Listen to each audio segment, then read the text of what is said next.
Ретки се туристите кои биле во Кратово, а патот да не ги однел во прочуената етно куќа Шанчева.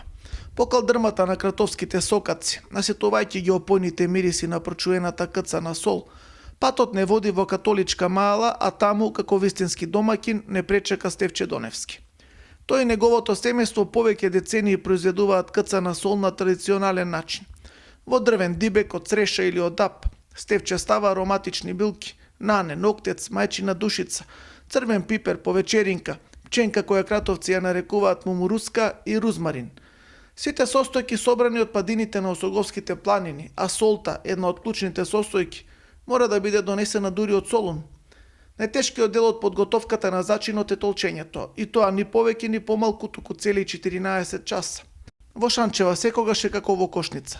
Таму го затекнавме кратовецот Методи Наков, кој одамна живее во Полска. Деновиве го посети родниот крај за да се потсети на вкусот на кацаната сол, но и да однесе неколку пакувања на своите пријатели во Лублин.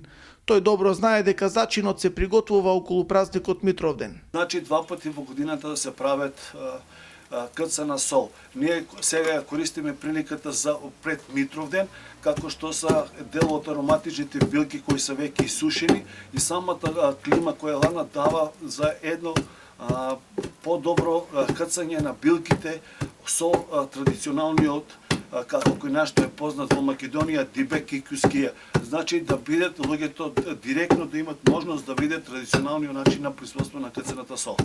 Традицијата на приготвување кцана сол од ароматични билки, пченка и морска сол се чува во се помал број кратовски семејства, а се почесто производот се презентира на сајамски манифестации во странство. Преку мрежата за гастрономија на Slow Food, кратовскиот зачин беше представен на многу сајами и како состојка влезе во кујните на многу познати готвачи.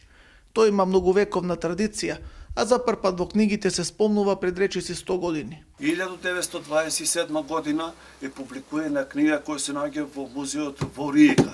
Податоците за книгата, за кратовската пастрамајка, за вишетокот на козјото месо и за локалниот зачин за кцаната се наоѓа токму во Риека за гастрономија, како еден деликатес кој се спомнува во нашиот крај.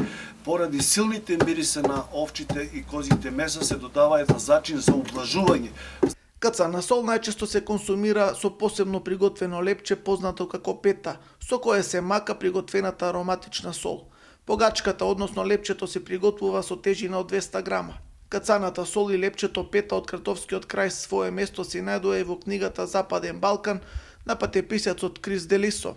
На крајот на краиштата не можете да кажете дека навистина сте ја вкусиле душата на нашата земја, доколку не сте ја пробале кратовската кцана сол.